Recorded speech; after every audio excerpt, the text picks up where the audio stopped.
There's a kind of pain you can't pray away. It burns under the surface. Poison in your bloodstream, a wound from your own choices, and you don't know how to heal it. The people of Israel were tired of wandering, tired of waiting, tired of trusting. In Numbers 21, they opened their mouths in complaint, and what came out was venom. They spoke against God and Moses, and what came into the camp was actual venom, fiery serpents, slithering judgment, biting bodies, dropping lives. Imagine that. You grumble in bitterness and wake up with snake bites on your children. But this isn't just history, it's a mirror. Because every time we speak out of ungratefulness, every time we reject what God's doing because it's not on our timeline, we invite poison into our lives. Not always instantly, but slowly, spiritually.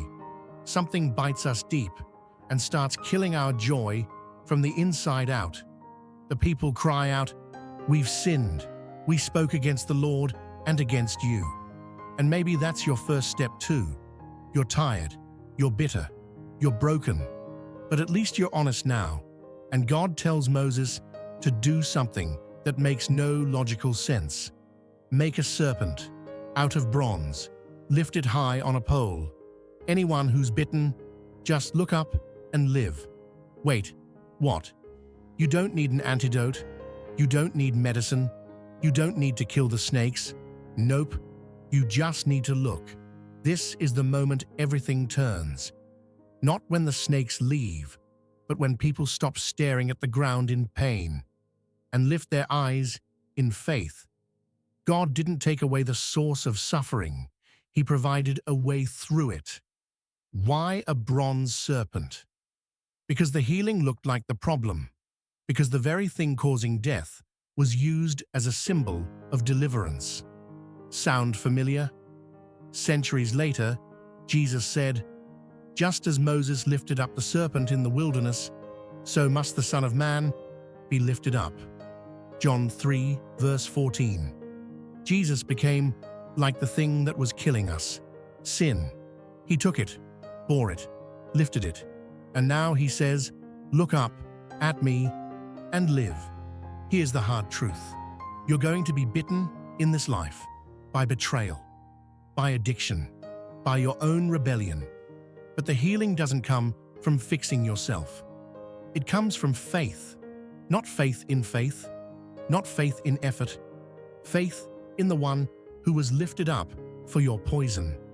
Are you still trying to suck the venom out with your own hands, or are you ready to just look up? It sounds too simple, but that's the scandal of grace. God's method isn't always logical, it's transformational.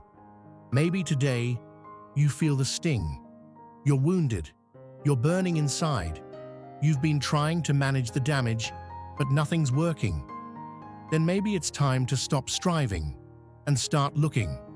Lift your eyes, not to a bronze serpent, but to a Savior who took your poison and turned it into healing.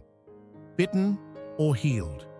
That's the choice, and the difference is which direction you're looking. If this message hits something deep, drop a comments and say, "I'm looking up." Let's fill this space with faith. Subscribe for more cinematic Bible truths that go beneath the surface. Share this with someone who's still staring at the ground, trying to fix what only God can heal.